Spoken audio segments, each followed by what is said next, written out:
வணக்கம். Somu talkies YouTube சேனல்லேருந்து பேசுகிறோம். இப்போ நம்ம ஒரு டேரக்டரை பேட்டி எடுக்க போகிறோம். நெருப்புடா அப்படின்ற மாதிரி இருக்கிற ஒரு சேனல். அந்த சேனல்லேருந்து ஒரு டேரக்டரை இப்போ நம்ம வெற்றிகரமாக அவரை ஒரு தீவிரமாக பேட்டி எடுக்க போகிறோம். வணக்கம். ஜெய் தமிழ் என்னுடைய பேர். என்னுடைய சேனல் பேர் ஜெய் தமிழ் சினிமாஸ். அந்த சேனலில் நெருப்புடான் என்ற சினிமா தொடர் வந்து கொண்டிருக்கிறது. அது சிறப்பாக காணொளி தொடர்ந்து வந்து கொண்டிருக்கிறது. மக்களும் அதை ரசித்து விமர்சனம் செய்து வருகின்றார்கள். நீங்களும் ஜெய் தமிழ் சினிமாஸ் என்ற சேனலை சப்ஸ்கிரைப் செய்து அந்த காணொலியை பார்த்து விமர்சனம் செய்யுங்கள். சார், உங்கள் சினிமா தொடருக்கு நெருப்புடான்னு பேர் வச்சுருக்கீங்களா? அது எதுக்கு சார்?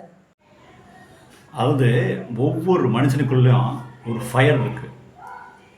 அந்த நெருப்பு மாதிரி ஒரு உணர்வு இருக்குது. அந்த உணர்வை, அந்த நெருப்பை, அந்த அணையா நெருப்பை வெளிக்கொண்டு வருவது தான் இந்த தொடரோட குறிக்கோள். இதுக்கு ஒரு பாட்டை எழுதி வச்சுருக்க. விரைவில் பாட்டுகள் வரும். நெருப்புடா அணையா நெருப்புடா. Super sir. தீ கங்கு போல் கனலாய் இருக்கடா, தீ ஜுவாலையாய் அதனை பெருக்கடா, சாட்சி பார்வையால் சவட்டி எழுப்படா. அப்படி பாடல் எழுதியிருக்கான். இது மனுஷன் வெறும் உடம்பு அல்ல, மனசல்ல, அதையும் மீறி உன்னதமான உணர்வு இருக்குது. அது உயிர் தன்மைங்கிறாங்க, ஆன்மாங்கிறாங்க. அந்த ஆன்மாவுக்கு நம்ம சக்தியை கொடுத்துட்டோம்னா அது நம்மளை நெருப்பு மாதிரி செயல்பட வைக்கும். இந்த கருத்தினை கொண்டு தான் என்னுடைய சினிமா தொடருக்கு நெருப்புடான்னு பேர் வச்சுருக்கேன்.